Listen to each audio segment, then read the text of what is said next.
Good morning, everybody. Welcome you for another great academic forum.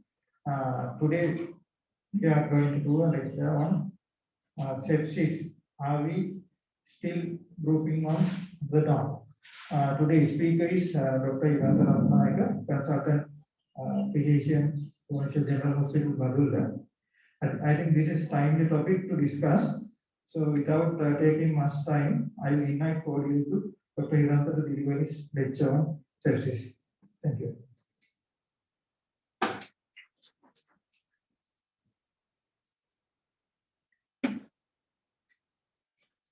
Thank you, Chandana, for the introduction. And thank you, UWA Clinical Society, for having me here. I had in mind this idea of doing a talk on a timely topic on internal medicine for a while. But the problem is with a lot of discussion on COVID. We had yes, a lot of discussions going on COVID in the backdrop of the pandemic. General medicine and internal medicine could be forgotten. That's why Udana and I discussed to start a series of lectures and discuss in the a wider group of on certain topics. So I chose this because this is a timeless topic, not only in internal medicine but also in other areas of medicine. Sepsis. So I chose this topic, the title, because there are some areas where we still have doubts, not only us, but the experts worldwide still have a lot of doubts about the management and diagnosis of sepsis. So I'll introduce some novel concepts and also see how established concepts are challenged. Let me have the slides. Yeah.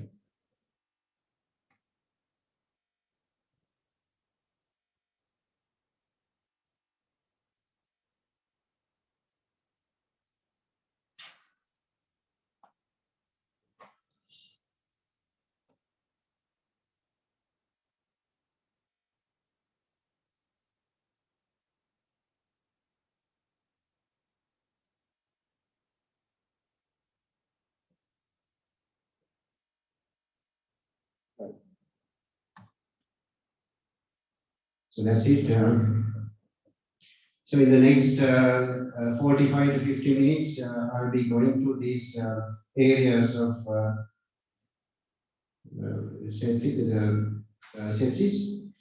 I'll go through the brief history and definition, pathophysiology, diagnosis and early recognition tools, management and care bundles available, and challenges in diagnosis and antimicrobial therapy, and then so-called rational treatment of sepsis. While doing so, we will do some myth busting on popular beliefs. And finally, we will see how sepsis stands against antibiotic stewardship. So,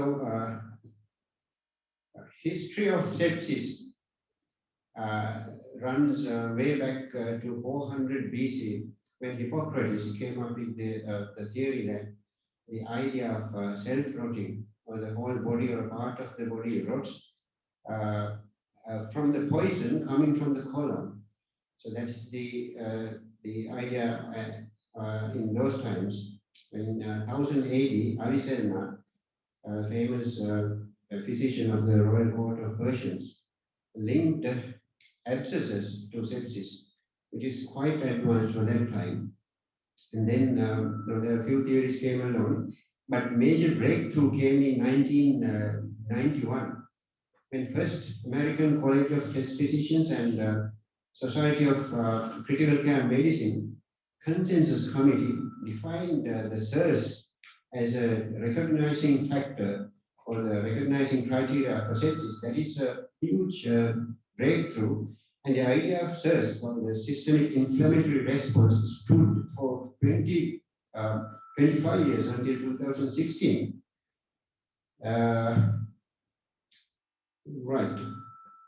And so what happened in 2016 is they have abandoned systemic inflammatory response as their unspecific, non-specific rather, and they came up with SOFA criteria, which are well known. Now, presently, you know this, the present definition of sepsis is it's a life-threatening organ dysfunction caused by an aberrant, dysregulated host response to infection, ultimately causing multi-organ failure and death. And it's a collection of features because it's a bodily response, the whole body is involved. So it's a syndrome. It's a complex actually. So it's called a syndrome, and it's fundamentally a clinical diagnosis. And you need to remember this as we go along with the slides. It's fundamentally a clinical diagnosis. So what are the key features of sepsis? This is the most important feature. There is endothelial dysfunction, which happens everywhere in the body from head to toe. And there's coagulopathy, cellular dysfunction, and cardiovascular dysfunction. So what happens in endothelial dysfunction is there is generalized endothelial activation. It was started by the leukocytes secreting various chemokines and cytokines, which causes the endothelium to activate and express sticky molecules called adenosines. What happens by the action of adenosines is that it increases the endothelial permeability, which happens everywhere, and it leads to fluid leakage. And when that happens in the lung, it causes interstitial pulmonary edema. So the same thing happens in the gut. So what happens is when the gut endothelium permeability increases, the gut bacteria can sneak through into the bloodstream, causing blood sepsis.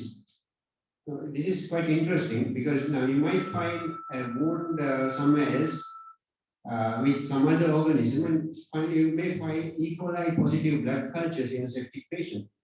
So probable mechanism is this: the gut microbes or the E. coli sneak into the bloodstream. So that's probably Socrates was right because he proposed these toxins coming from the gut, and this is consistent with that. Interesting. And then what happens in coagulopathy is due to the endothelial activation, the C proteins are wiped out of the endothelium. C proteins are the guard protein against the spontaneous clotting. So when there is no free proteins, the endothelium becomes a prothrombotic surface. Then thrombus occurs. Plus, bacterial products and also inflammatory cytokines can activate tissue factors, which is a trigger for extrinsic pathway. And then sometimes the gram-positive products can also activate contact protein system, which is the kallikrein system. Then the net effect is consumptive coagulopathy, or DIC, disseminated intravascular coagulation, leading to blockage of microvasculature and impairment of tissue perfusion. So this is illustration that shows the things I have described. Now you see various cytokines, chemokines.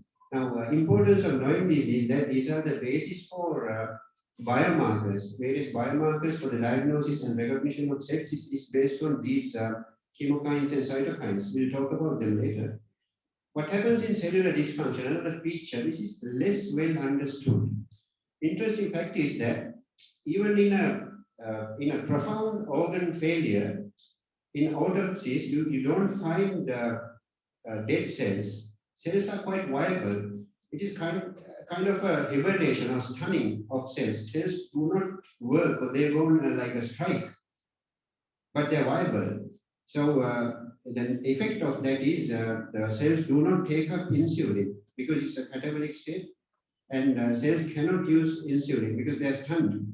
So as a result, insulin resistance occurs, and there will be hyperglycemia.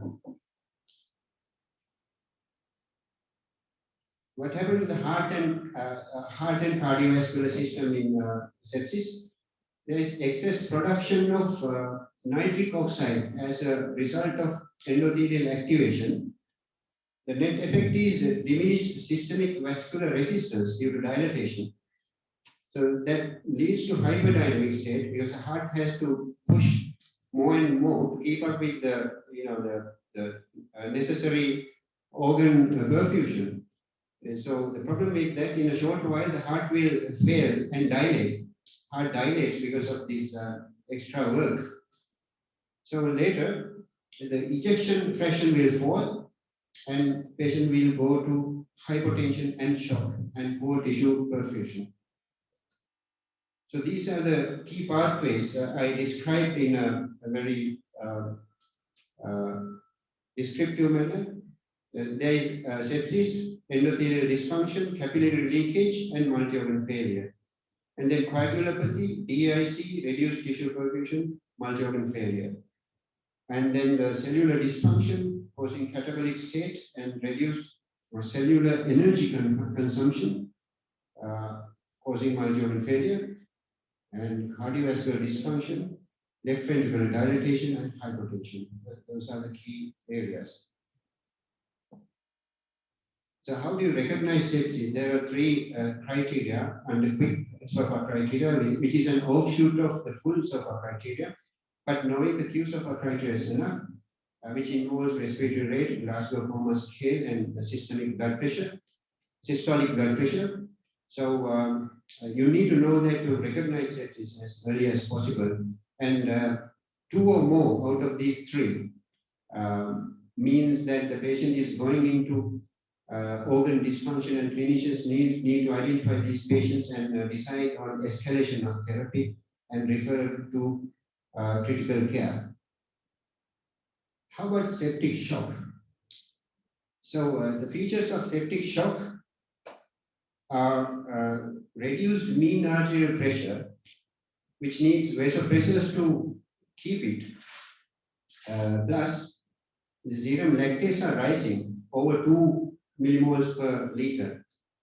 That is after adequate fluid resuscitation. So without fluid resuscitation, you cannot comment on the serum lactate. So you have to hydrate the patient, get the fluids up before going into septic shock criteria. So it is the mean arterial pressure drop, which needs vasopressors to keep it above 65, and the lactates after fluid resuscitation. Right. So what are the tools for early recognition of sepsis? The quick SOFA criteria is a diagnostic criteria, but it's not a tool. There are two tools adopted by the UK Sepsis Trust. One thing is red flags of sepsis, and then the NEWS2 score. So these are the red flags of sepsis. First thing is that in number two, under number 2, you see the infection, the evidence of infection. It could be respiratory, CNS, urine, surgical, joint, and other. And if the patient has evidence of infection, you see either of these red flag signs are present. What are they? There are 9 red flag signs. Objective evidence of a new or altered mental state. It's here. It's here, right? New or altered mental state. And then systolic blood pressure dropping less than 90. Or heart rate rising over 130. Then the respiratory rate rises above 25. Needing oxygen to keep the saturation over 92 or over 88 in COPD, and a non-blanching rash or mottled ashen cyanotic skin, the lactate rising, And also they have taken recent chemotherapy, and then importantly, not passing urine in the last 18 hours. So if you have any one of these red flag signs, you need to go to Sepsis 6, which is the most acclaimed care bundle adapted by Sepsis Trust in the UK, and we heavily follow. So how about News 2 score? This score is mandatory in the UK from 2019, which is more sensitive than other tools. News more than 5 means it is accurate than QSOFA in diagnosing sepsis, plus predicting death and ICU transfer. So we might as well adapt this News 2 score in our wards, but a bit cumbersome, but we'll just have it whether it is appropriate for our use. Now, in this chart, this is the News 2 scoring system. In this in this column, you get physiological parameters like respiratory rate per minute, saturation. Saturation scale 1 means in normal room air. Saturation scale 2 means the patient is already on oxygen, or the COPD patient. And then whether the patient is on air or oxygen has another score. Systolic blood pressure, pulse, consciousness, temperature. So you have to map it out, map this out here. You have to trace it, map it to a score in the upper pane, and come up with the score. Now, if the score is above 5, the patient is going into systemic failure and may need ICU admission. So that bit you need to know. Right. What are the care bundles available? There have been a variety of care bundles used worldwide. In the UK, the Sepsis 6 have been developed and adapted by Sepsis Trust, and we are also following that. And the importance of a care bundle is that the attending doctor will not forget the important steps of sepsis care. And the most up-to-date guidelines are published by the Surviving Sepsis campaign. You need to log on to that, Surviving Sepsis, time to time to say whether they have made any changes. So this is the Sepsis 6. Again, these are for adults. Number 1 of Sepsis 6 is ensure senior clinician attendance, right? Right. Second thing is oxygen is required. Keep the saturation between 94 to 98 if there is no COPD. And then obtain IV access. Take blood for the cultures, blood glucose, lactates, and your biomarkers if possible. And then fourth thing is the IV antibiotics, broad spectrum antibiotics as decided by the local policy. And the IV fluids in step 5. So we'll talk about that later a bit. And then monitoring. Need to monitor the blood pressures, cardiac rhythm, and urine output. So this is kept by the junior doctors in the UK in their handphones, so that no step is forgotten. I think we might as well adapt these customs. So management, very briefly, these are the basic steps: resuscitation, prompt and appropriate antimicrobial therapy, acute fluid balance, blood glucose control, and source control. So oxygen saturation should be kept in excess of 95 if there is no COPD. And the fluid resuscitation, if the patient is hypotensive, a bolus of 500 ml of saline over 15 minutes be given, and the rest of the fluid should be determined by the patient's urine output, blood pressure, and preferably CVP monitoring. Starch-based fluids should be avoided. Saline is the fluid. No evidence for using of albumin. And if there is persistent hypotension, despite adequate fluid resuscitation, a patient needs to be in a critical care facility, and vasopressors should be started Noradrenaline is the preferred agent. So now this prompt and appropriate antibiotic therapy involves using a broad spectrum antibiotic that targets a wider range of pathogens rather. Ideally within 1 hour of admission. NICE and Survival Sepsis Campaign advise to start them in first 1 hour. And prior to administering antibiotics, blood cultures should be taken. And remember, each of these known steps can be challenged. So we'll see how that goes in the lecture. So then urine output should be recorded, and fluid balance should be charted, we know that, and blood glucose should be kept less than 10 millimoles per liter or 180 milligrams per deciliter.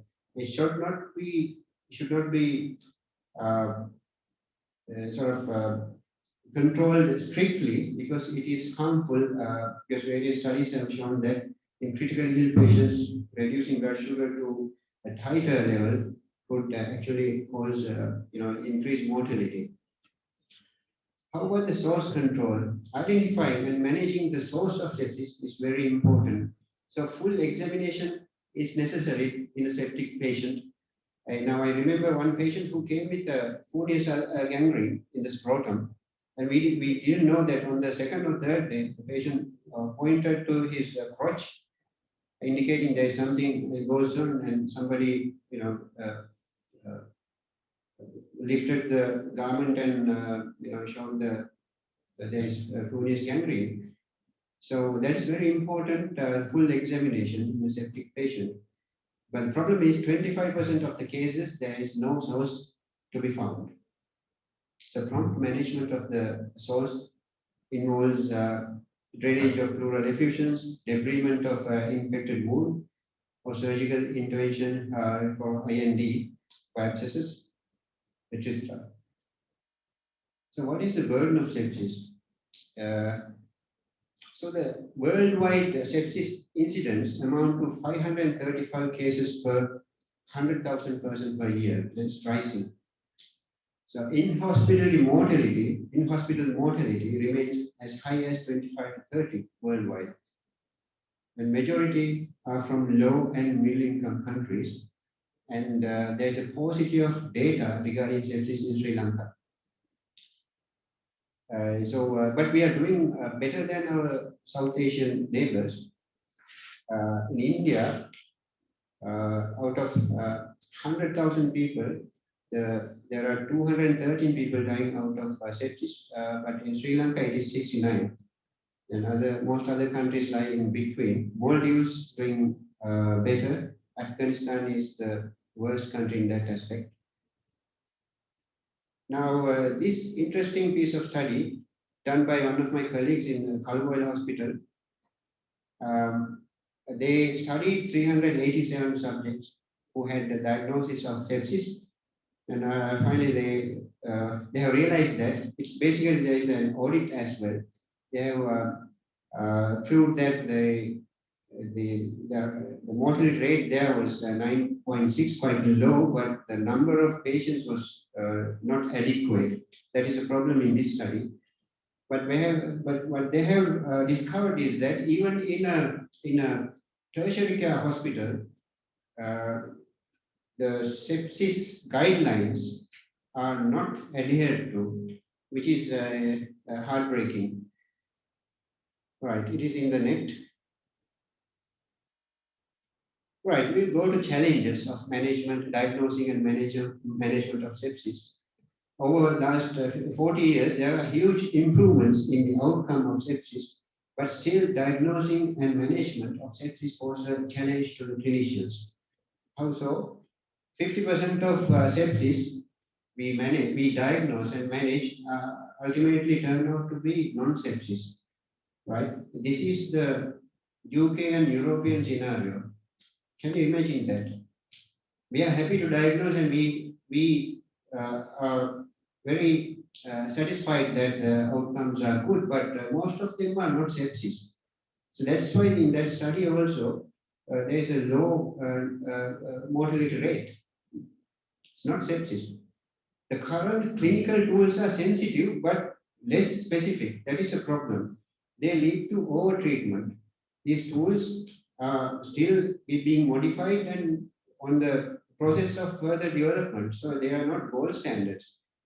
These tools can recognize sepsis, determine mortality, but not 100% diagnostic. So sharp clinical acumen is necessary for the recognition. And the other thing is there is a pressure on diagnosing and identifying sepsis on clinicians, especially like as a consultant also. I fear that I might miss sepsis, I might lose the patient. So I tend to give, especially start very high-end antibiotics, which causes problems with antibiotic stewardship. And we have to realize that the formation of superbugs can kill more than sepsis. So as an individual, prompt identification and prompt treatment may bring the patient back, improve survival individually, but as a community, we might get superbugs in the future, causing more deaths. So the other thing is the organ dysfunction could be occurred that causes delay in diagnosis. The patients will come with sepsis, but with organ dysfunction, patient may appear well. Other problem is the features of sepsis can appear without sepsis.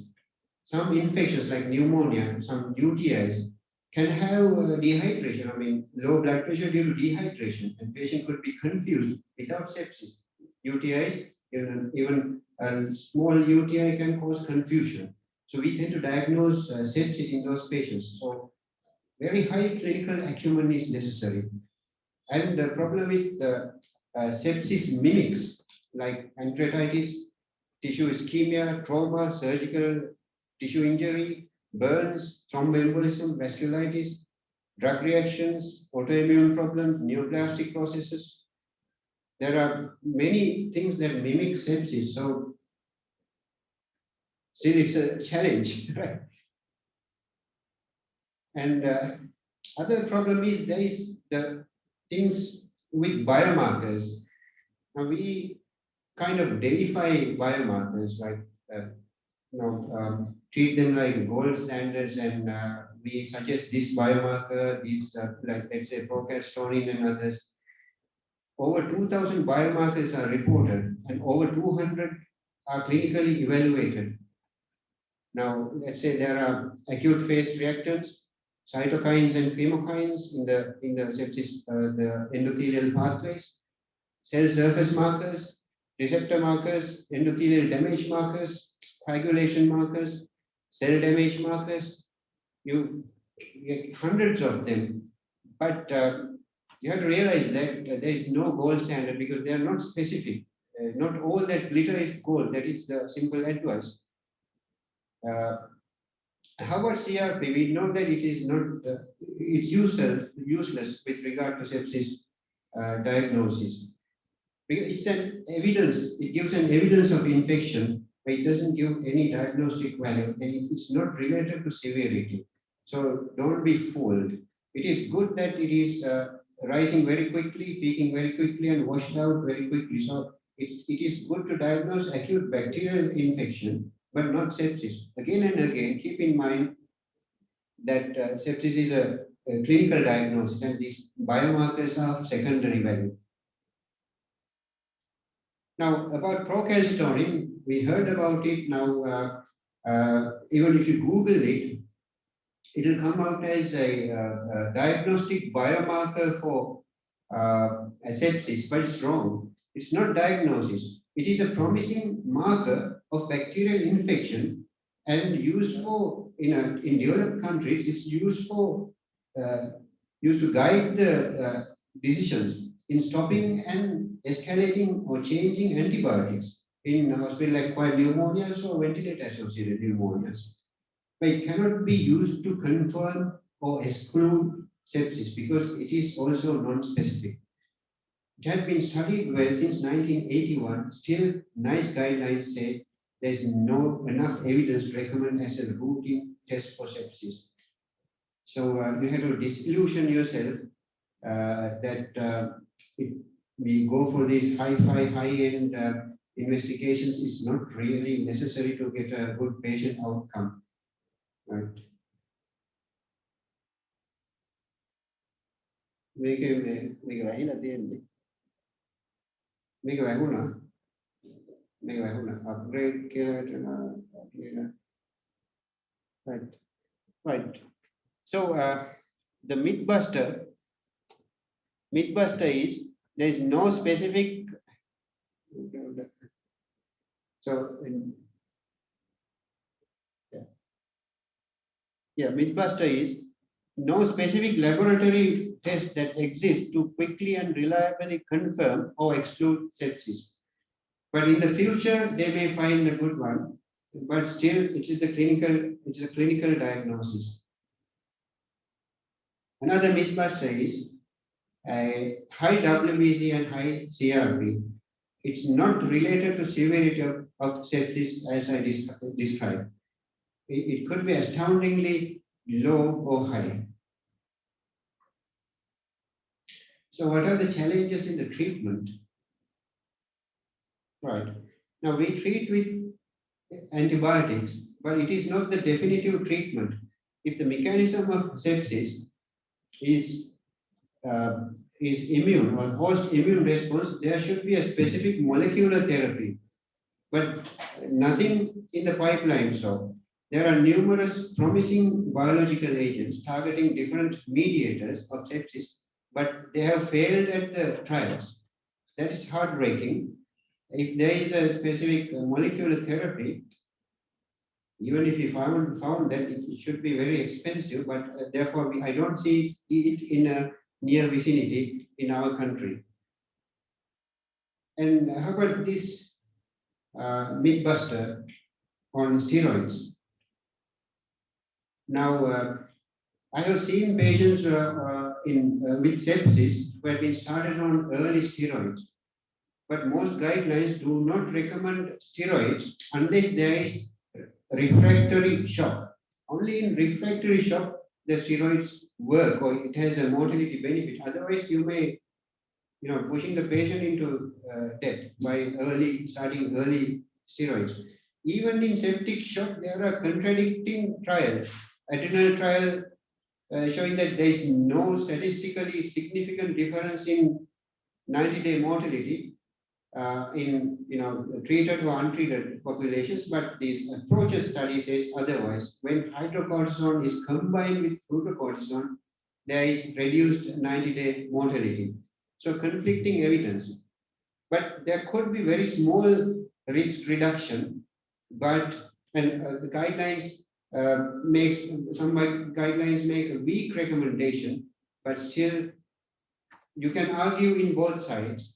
You can argue for it or against it, but you can start it always in refractory shock when the patient is in several vasopressors.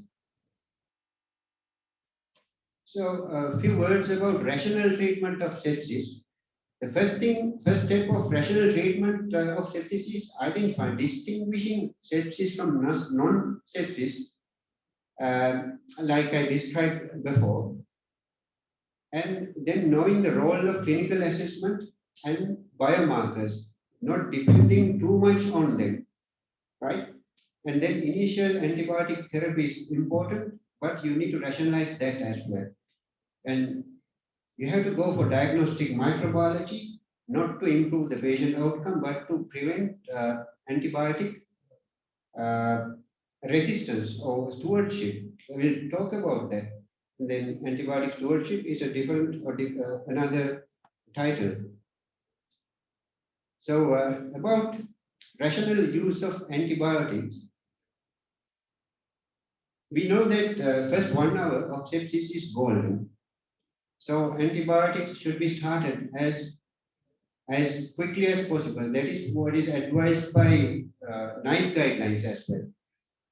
But the problem is there are many studies, trials coming out stating otherwise, right? This 1 hour time duration is embedded in our minds. When we start antibiotics, the patients are also getting better. But the problem is this, a lot of studies are now showing that this golden 1 hour only applies to the patients with septic shock, especially when the patient is in vasopressors, just like steroids. And there's very little evidence that delays of more than like between 3 to 6 hours really matters, really doesn't make any change in terms of mortality. Now there is a large trial, 2016 patients randomized in Netherlands, and they have studied the pre-hospital versus post-hospital admission antibiotics. These are important in those countries because the paramedics go to their homes, care homes, elderly homes, and administer antibiotics early in sepsis, even before coming to the hospital. So they have studied both groups and found out that there is no difference between the early antibiotics and even after 3 to 6 hours, unless there is a profound sepsis. This applies to us. We don't give antibiotics at home. This applies to us when the patient comes from a peripheral hospital, peripheral unit. Without antibiotics, we should not, look down on them, saying that they haven't even started an antibiotic or so, because the little delay doesn't really matter, right? So urgent life-threatening septic shock needs very urgent antibiotics, or else you can wait. Yes, the problem with that is applying this golden 1 hour theory to everybody and giving a high-end antibiotic to less unwell patients may lead to antibiotic overuse and resistance. So there's another study showing that there is no difference between 3 hour values or 1 hour values. So this is a forest plot showing pooled odds ratios for mortality and time of antibiotic starting of antibiotic therapy. The plot A in the top showing now this is a meta-analysis of various trials. So you see in both, now in the top plot it shows the relationship between the starting time and the survival in 3 hour period of antibiotics, and the bottom plot shows the same in a septic shock patients within and beyond 1 hour of starting the shock. So you can see there, I'll bring the cursor here. Now, only one significant outlier. You don't have to know the forest plots in detail, but there is only one famous Kumar paper showing the benefit of or the survival advantage, right? Here. All the other studies are lying within the midline, no significant deviation. So that shows that even in septic shock, giving early antibiotics hasn't changed the outcome, patient outcome very much. And this is also a famous graph shown by, described by in many international talks on sepsis. Now you see now here the difference is after starting of shock, the 0 point is the starting of shock. After development of shock, giving early antibiotics has a high survival fraction. The dark or the black bars indicate the survival fraction, and the gray bars indicate the cumulative effective antimicrobial initiation. And if you start the antibiotic early in a shock patient, remember in a shock patient, there is a high survival fraction, and it delays. The delayed fraction, when the delayed fraction goes up, the survival fraction goes down. So after development of sepsis, prompt antibiotic, broad spectrum antibiotic is a must. So another myth buster coming along. How about in vitro antibiotic susceptibility, that is having a positive culture? The studies show that, so the gist of it is your microbiological diagnosis like culture positivity doesn't have a huge impact on patient survival. There are few trials for very unwell critically ill patients and not critical, non-critical patients. Both are showing there is no real benefit in having such a culture in patient outcome. But that is important in antibiotic stewardship, right? We'll talk about it. Yeah. Okay, I'm there.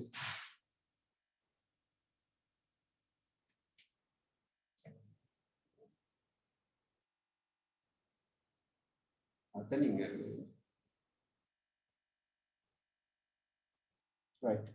How did it? Right. So here the gist is yes, whether the culture positive or negative, it doesn't really affect the patient outcome. Now, in the rational use of antibiotics, what is advised is this. The patient is getting admitted, initial management started within 60 minutes, and the blood cultures and diagnostic microbiological tests are sent. And within 72 hours, at least at 72 hours, this culture sensitivity data is coming through. And then you start the focused antibiotics. You just stop the broad spectrum antibiotic you started and start the definitive antibiotic therapy. So that is what we are being advised as the rational antibiotic therapy. But in reality, how often we stop antibiotics? How often the decisions are reversed at 48 to 72 hours, depending on the diagnostic microbiology test or blood culture. It rarely happens, right?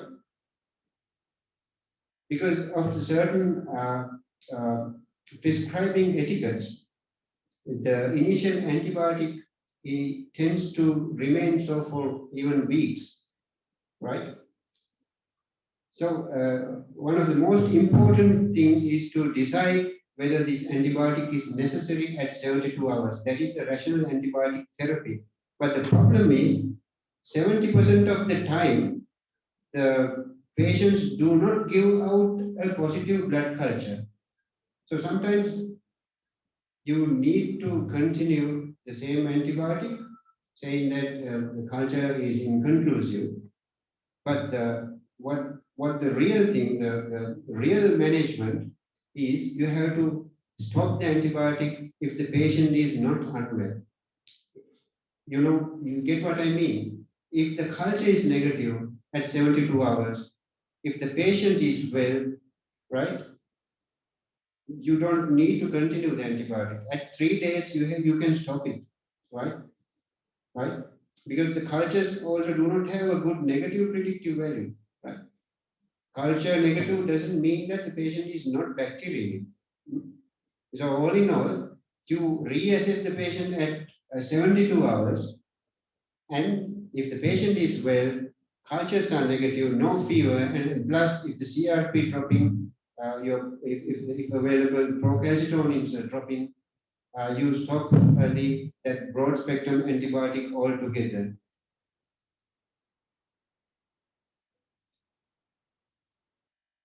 Yes. There is another slide. Missing the number. Yeah.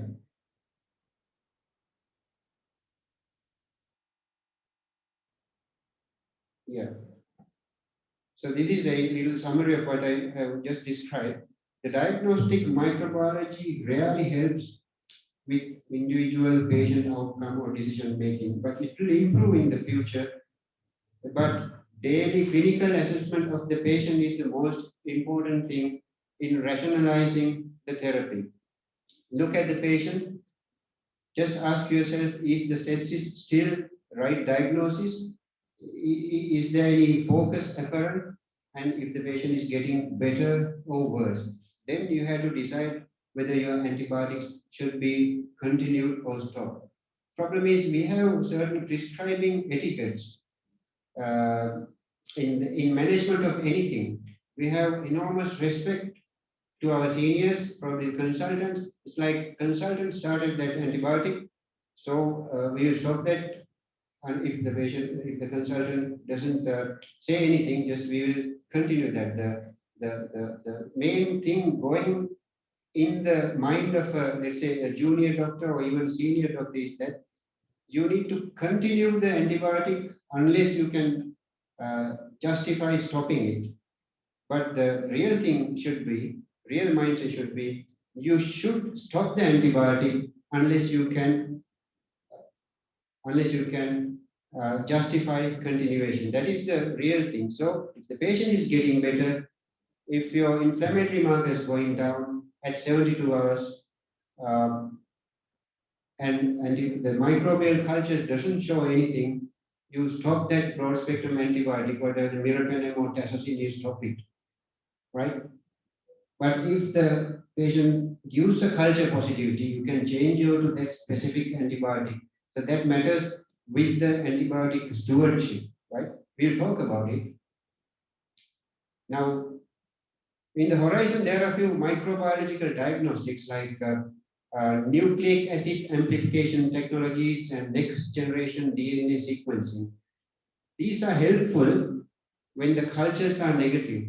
Someday they will come, but still, it's still the clinical diagnosis that prevails. How about sepsis standing against the antibiotic stewardship? So I'll give the definition of antibiotic stewardship. It's a set of coordinated strategies to improve the use of antimicrobial medications with the goal to enhance patient health outcomes, reduce antibiotic resistance, and decrease unnecessary costs. Right. So keeping that in mind, what is the primary care strategy? What is to be done on the first place is not starting an antibiotic if that is unnecessary. Number one. Number two is you start the antibiotic in case of sepsis, but stop it at correct time as advised by the rational treatment of antibiotics, preferably at 72 hours. Right. The problem is the empiric antibiotics rarely get stopped due to the reasons I described previously. As I described now, this is the slide. What is going inside the head of the ward doctor is that I have to continue the antibiotic unless I can justify stopping. But the real mindset should be you stop antibiotics unless I can justify continuing. And people are scared of shorter courses, thinking that it may lead to incomplete treatment and it may lead to antibiotic resistance. But studies show otherwise. Now see these two randomized clinical trials. You can Google them. Those trials show that short courses are enough for most infections. The other thing is, completing a long course does not improve the outcome of the patient, or it will not prevent resistance. Our idea, so what is embedded in us is that we give a huge amount of antibiotics for a longer duration, kill them off, kill all the antimicrobials so that the patient is fully cured and the microbes will not develop resistance because now we have flattened them and there's no bacteria to develop resistance, which is coming from what they say is from one of the lectures done by Fleming, who discovered penicillin. It is Fleming who has advised a very long course of large amount of penicillins so that the patient will not develop resistance and patient will be recovered even for life. But that theory is embedded in us, in our genes. But the real thing is short courses are enough. Short courses will not change the patient outcome. Plus, it will not cause antibiotic resistance. Right. So I'll end this. The summary is sepsis is a clinical diagnosis. Tools are helpful, but clinical acumen is the key. And biomarkers are less helpful in diagnosis, but helpful in guiding the antibiotic treatment. And there is no gold standard biomarker. And still no biologics as a treatment modality.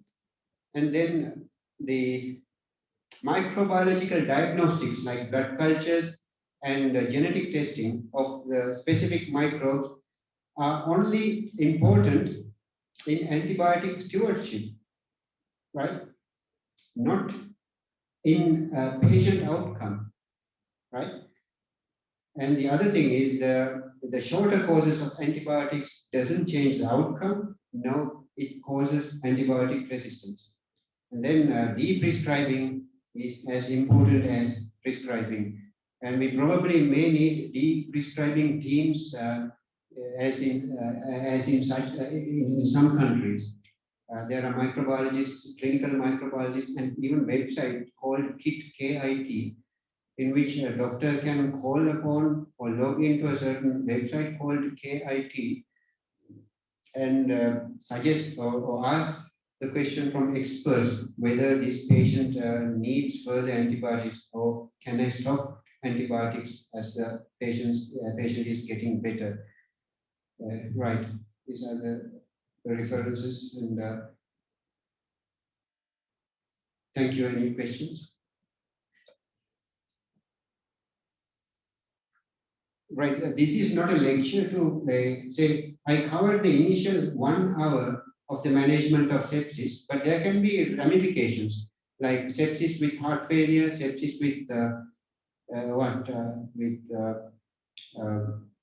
there are many areas, right? I mean, but this will not cover everything. I just wanted to introduce some novel concepts and how they clash with our popular beliefs. I want to I want to see whether anyone in the audience is offended by any of the concepts I brought forward. Usually, this should cause a little uproar in the audience. We know a few things which are embedded in our minds, and I think if I say anything contradicting your views, anything that moved your establishment or your embedded theories, just hands up and you can ask any question. And I prefer to have a microbiologist here, but she's in Colombo for some work. Yes.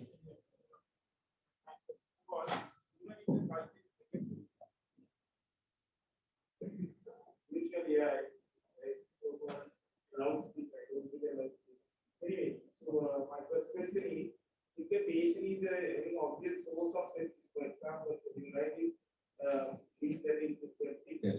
been or viral infection, medical suspicious source, and if the culture is negative, are you advising us to stop antibiotics at 72 hours? Yes, the broad spectrum antibiotic should be stopped at 72 hours if the patient is better and the CRP and procalcitonin coming down. Problem is we don't have procalcitonin, but we can be guided by CRP, fever, whether the patient's blood pressure improving, perfusion improving, output good, then we can stop even in any infection. But there are a few other conditions like you can't apply this in meningitis or infective endocarditis. This is basically the patients with sepsis with the common organisms. There can be deviations. Yeah. Yeah, if the patient is on immunosuppressive, for example, post-mortem patient, they come with sepsis, even the because septic shock. Actually, it is advisable to go get the conventional treatment like antibiotic within 1 hour with cessation to course of antibiotics, particularly Yes, like what I advise there, it's a special situation, immune suppressed and they are prone to infections.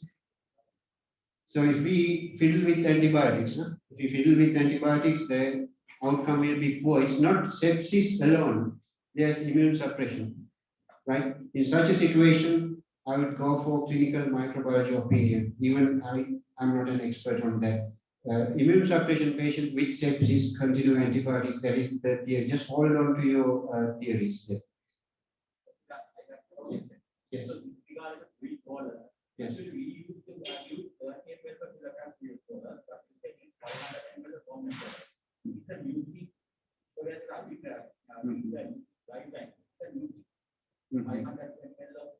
And this is the latest surviving sepsis campaign guidelines.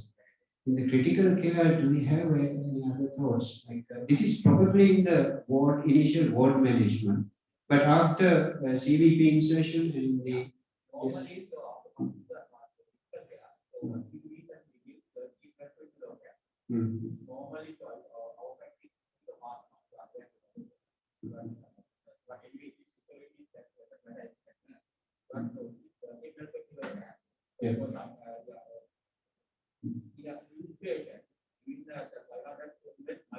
might not be, yes. Yeah. Yes. Probably that. Probably that's the reason. Thank you, Chaturanga.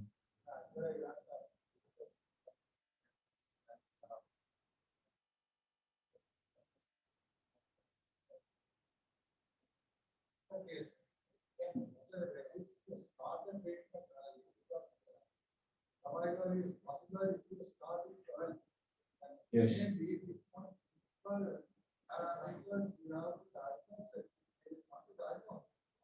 Identify.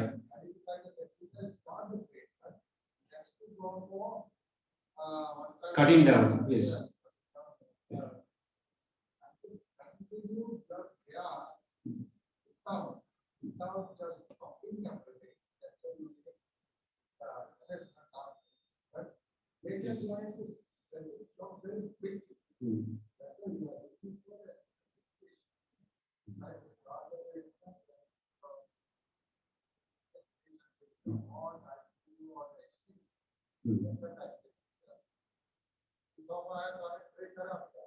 Yes.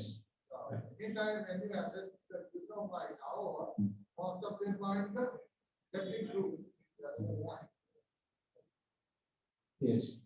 So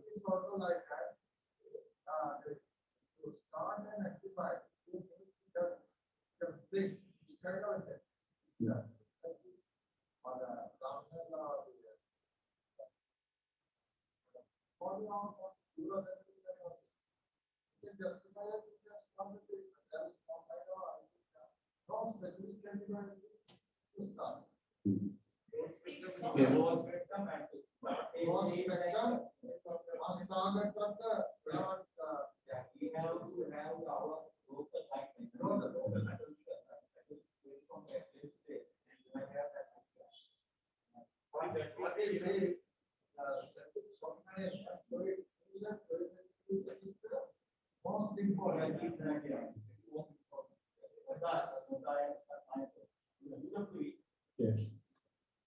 Yeah, in fact, the sepsis is something invasive, isn't it? We don't know the pathology yet, and we don't know how patients survive, whether the patient survives because of antibiotics or fluids or what, we don't know.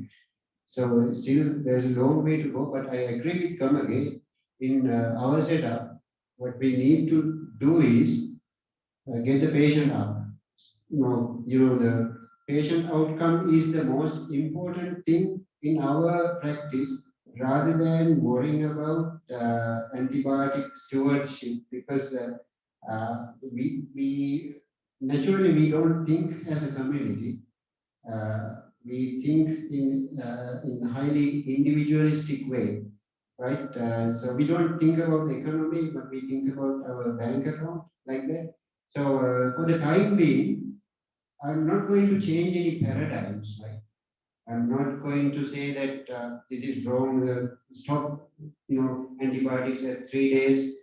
You don't need to even consider antibiotics if the patient is not going to sepsis or KLR.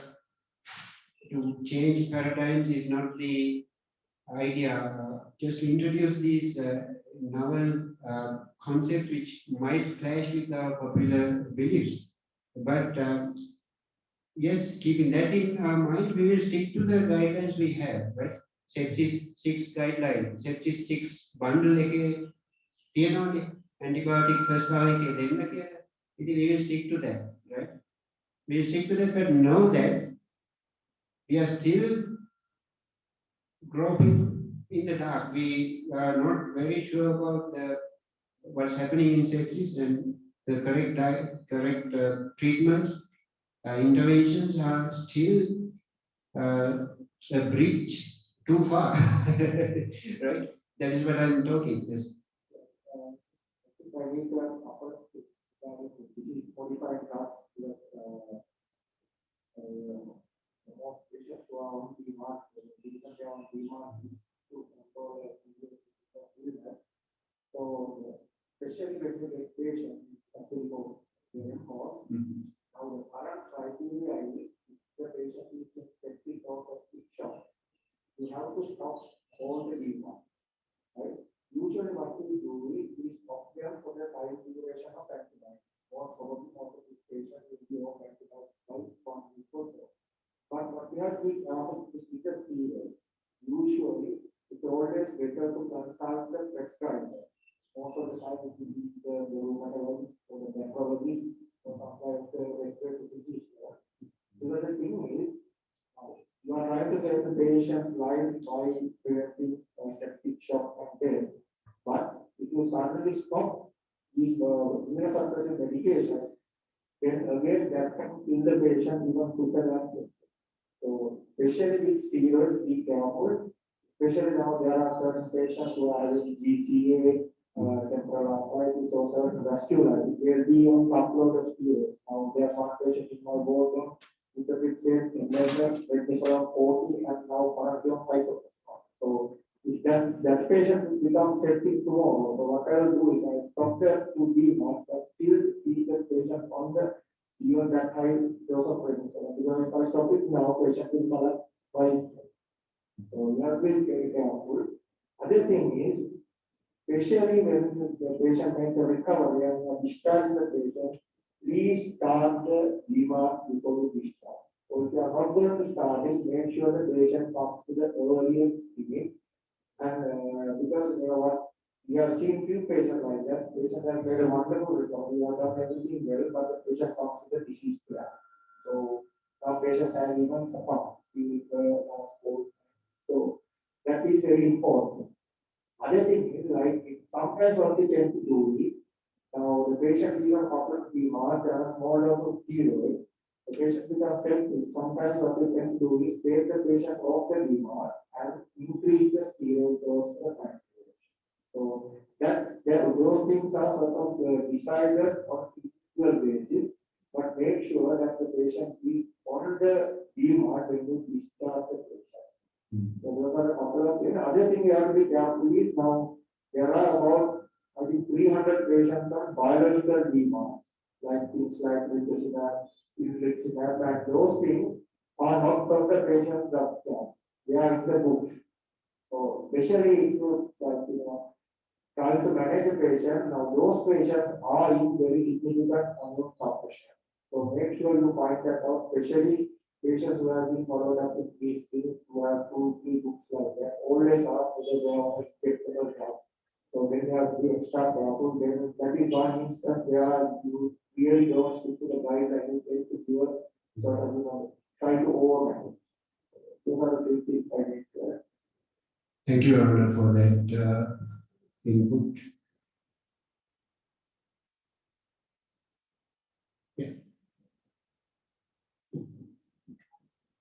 Thank you for that precise presentation.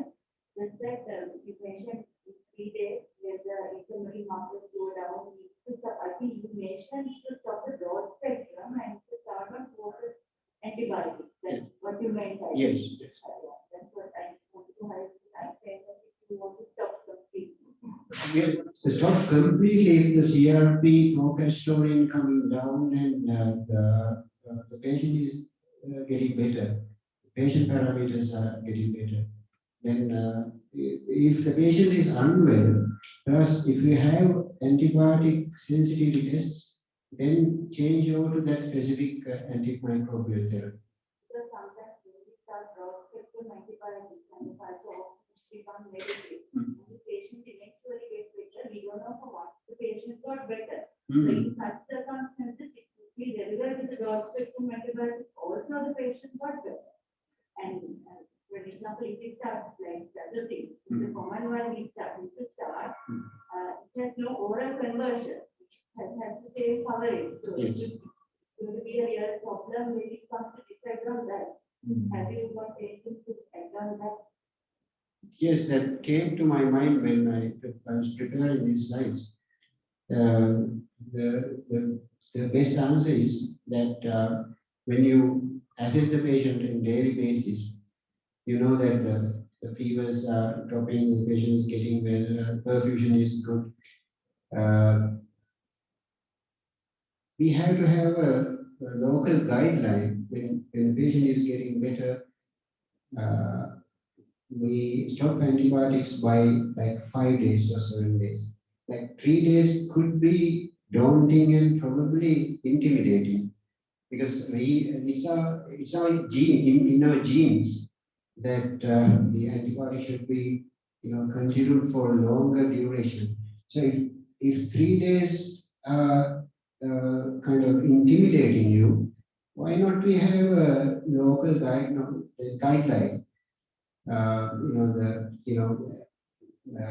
Formed by the microbiologists and clinicians, and then decide on that. I mean, basically, what's happening and what we think what should happen is do things. Yes.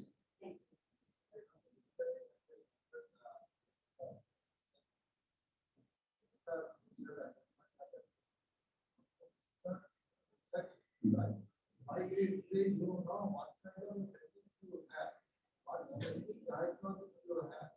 I have 21 guys, we need to continue antibiotics only 20 minutes. For my ideas, we are graphic. What is the initial steps?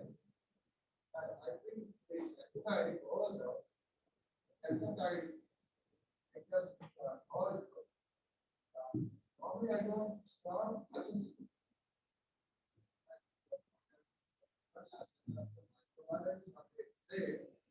What was start in the biggest one?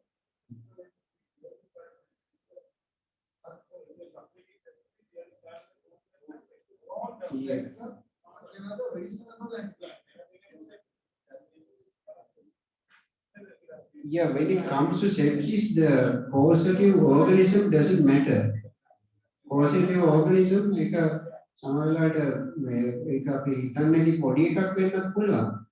But sepsis කියන්නේ ඒ පොඩි එකට ආපු huge immune response from the body and then patient getting bad හින්දා broad spectrum එකෙන් ගහලා ඒක මට්ටම් කරලා then you change over to the rest.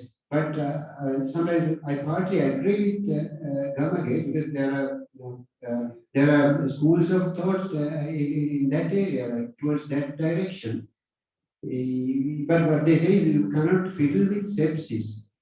But I agree that that leads to overtreatment and overuse of broad spectrum antibiotic.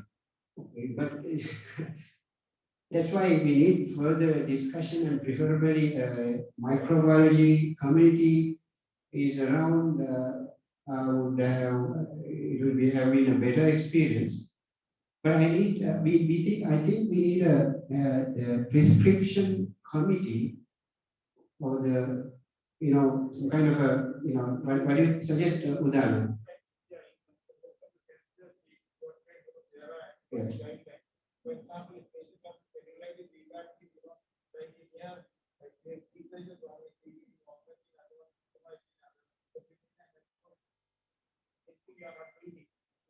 guidelines, the antibiotic patient is expected to use them, the antibiotics are stored, it is just obvious that they write down the picture, and the antibiotic is narrow. Now that kind of governance can be done by the microbiome because know the sensitivity. Because the microbiome and microbiome key should identify the mostly problems in the last 3 months. Which he knows what is the antibiotic that work and the antibiotic the bugs are resistant. But it's a common knowledge. So she should guide us and we should be guided by the microbiome. So I think hopefully our microbiome with the teaching of that our physicians should come up with the antibiotic guidelines and very good one, you know, it's not hard and fast good, it's not the guideline. We can always go out, but there should be some guidance between people. Then when you have the guidance, you know, in 3 months discussions, by looking at the antibiotic sensitivity patterns and the patient percentages, you should kind of maneuver the guideline on an annual basis, something like that. So it's a continuous process. Hopefully, we are going towards that with the current fantastic discussion involving our doctors and almost all the consultants. Hopefully, we can come up with a guideline also. Yes, Sudhan.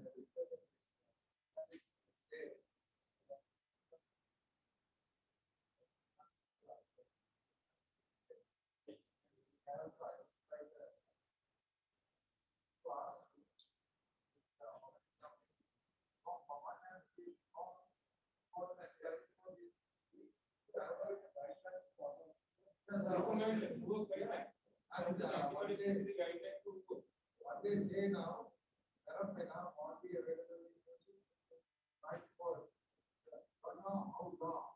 It will be long years.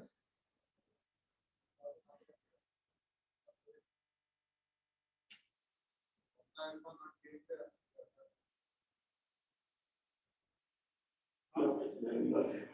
not a question because I have to differentiate the units.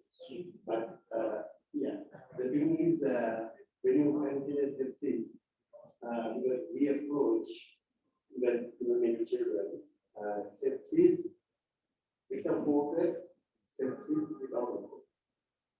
And also you can have sepsis, just sepsis without a focus, whether patient is a shock or not.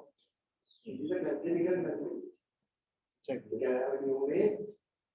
So that is having evidence of sepsis, that is according to the clinical, as you said, to emphasize clinical, microbiological, hematological, and chemical. From the next ERP, the hematology might say the blood culture, toxic granules, bad forms, and thrombocytopenia, then if the patient is in shock, septic shock, we manage the shock. Because as you say, the patient is going to multi-organ failure. So you have to save all organs. And at the same time, then symptomatic treatment. You save that. But the thing is, in the septic, with the focus, as you again say, it is meningitis to continue antibiotics for a period of 21 days. And if it is pneumonia, you will 14 days. Then again, the duration you decide, again according to the organs.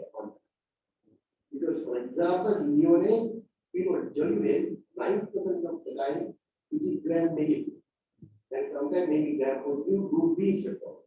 So then when you are considering treating the sepsis, you have to consider first whether the patient is shocking or not with the one thing, and then the possible focus and the possible underlying organs.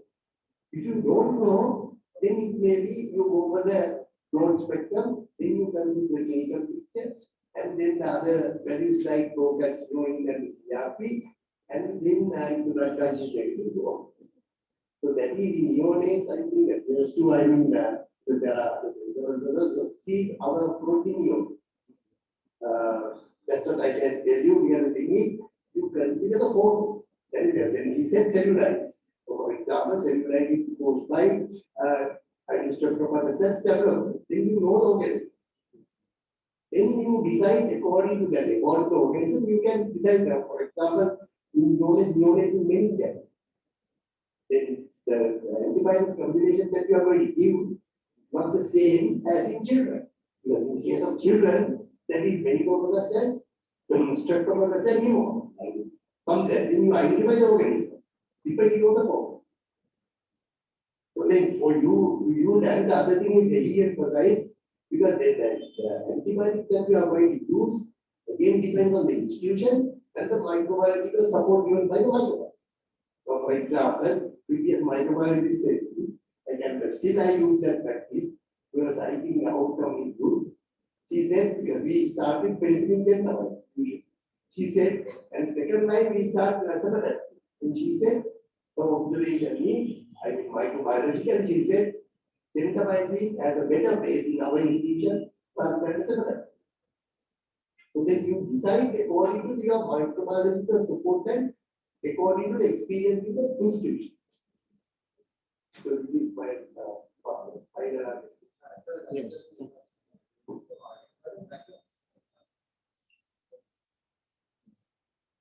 And one more thing, Dr. Ramage, how about news score? Shall we adapt it from the word use? What do you think?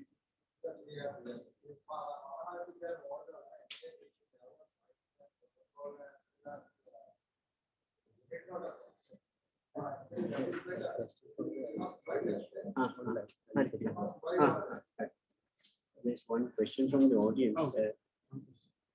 One more question. There's one more question from the audience online. Yeah. Online.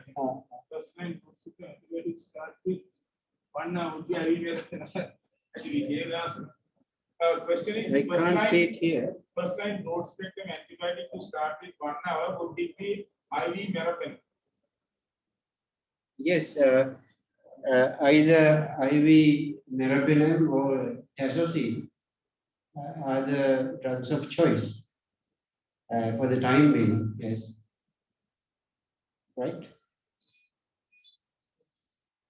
There will be changes. I don't know with the sensitivity patterns. I mean, if we get more and more resistance, superbugs, I don't know what the future will hold. But if the diagnosis is sepsis clinically, you have to save the patient. We can't think too far. But what we have to do is reassess patient on daily basis, and at 72 hours, just either stop it or change over to specific antimicrobial. Thank you.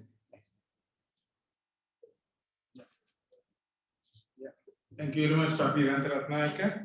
So on behalf of UCS, it's my duty to thank Dr. Hiranta Ratnayake, who participated voluntarily. And if you can remember your UCS blog, he came voluntarily to give a speech on sepsis, and it became a fantastic speech because it quite brainstormed most of us. I think no one slept, so that's fantastic.